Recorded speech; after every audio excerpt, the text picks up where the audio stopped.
dumako tayo. Nako, eto. No?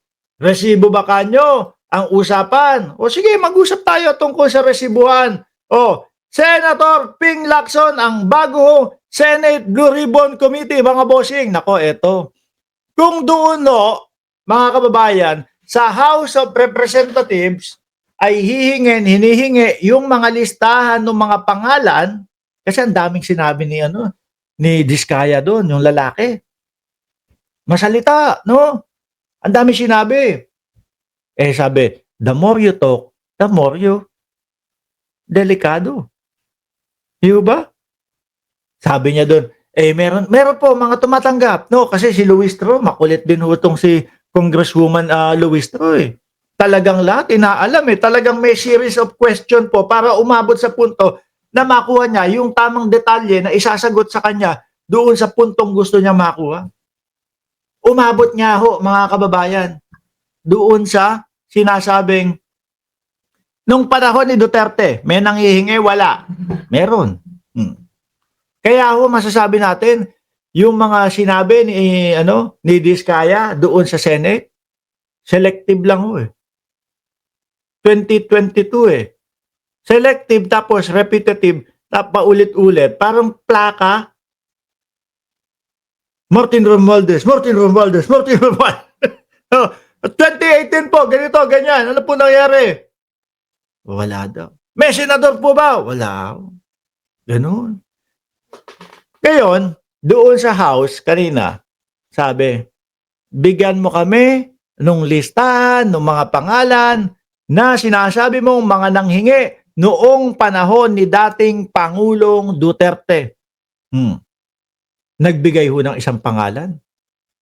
Patay na. Ang dami-dami niya sasabihin, yung patay pa yung napiling ipangalan. Kasi bakit? Kasi lulusot siya paano mo tatanungin yung patay? Diba? Ito pong patay na ito nanghingi sa akin ng ganito, ganyan. Paano yung patay magsasabi, uy, hindi ako nanghihingi ng pera sa iyo. Hindi na magsasalita yun. Di po ba? Ngayon, meron din. Nagpapadyaryo. Ako po, lagi po ako nagpapadyaryo. Ganito, ganyan. Pinagila po. Sabi, sige, ganito, pagbalik mo, kailangan yung mga kopya ng pinapadyaryo mo, dadali mo sa amin. Ano ang pangalan? Sino-sino yung mga pinadyaryo mo? Unti-unti ng paunti. Ay, hindi po pangalan yung pinapadyaryo ko. Yung lang po, ganito, ganyan. Kulang na lang ang maging ending ng pagpapadyaryo ni Mr. Diskaya, mga bossing, blind item na lang.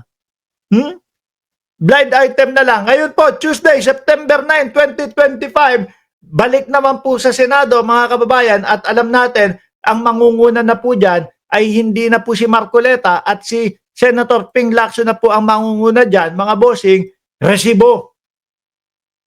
May mga pinangalanan kayo dito, si Congressman Marcy Teodoro, pinangalanan nyo si ganito, pinangalanan nyo si ganito, pinangalanan nyo si Arjo Atayde. Ngayon, para maging opisyal, yung sinasabi nyo, bigyan nyo kami ng resibo. Ayan, Hindi pwede.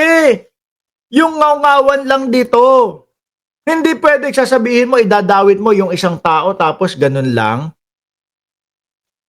Wala lang, okay na yun. Nasabi ko, basta, sinabi ko, damay nyo na yan. Hindi pwede. Kailangan may resibo. Diba? Resibo. Hihilingin ni Lacson sa mga Diskaya.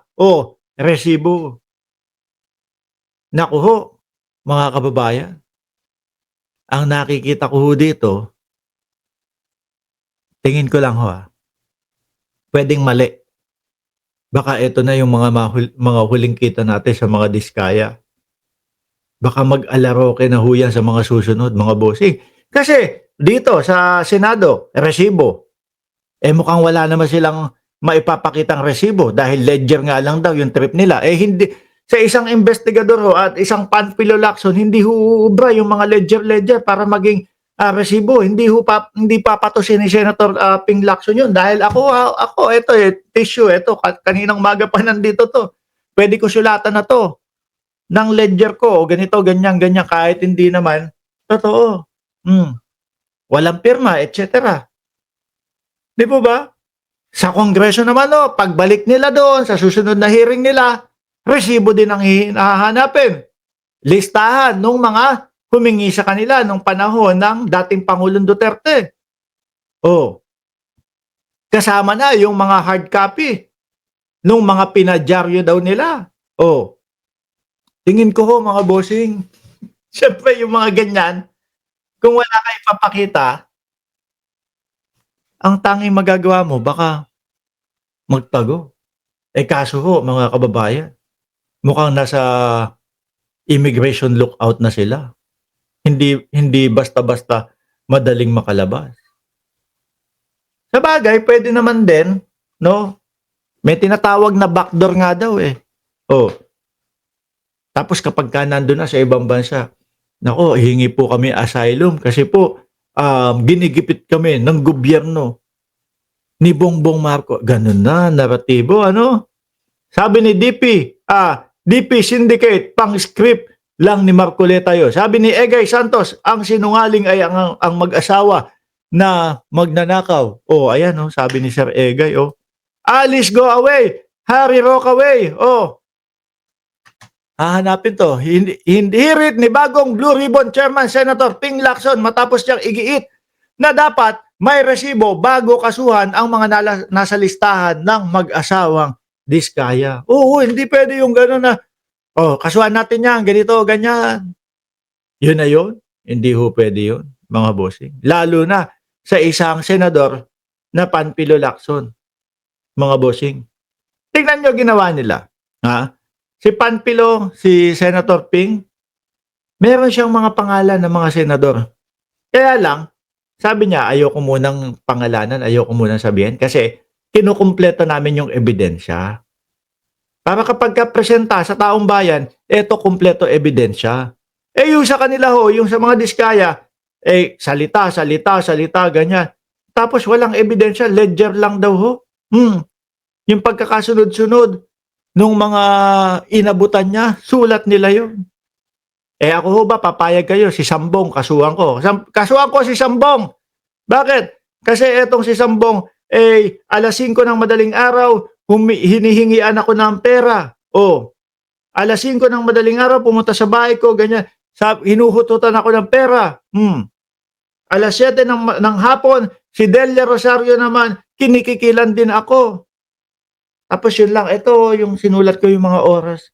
May CCTV ka ba na nagpunta sa bahay mo? Wala Meron ka ba man lang witness na ganito, ganyan? Wala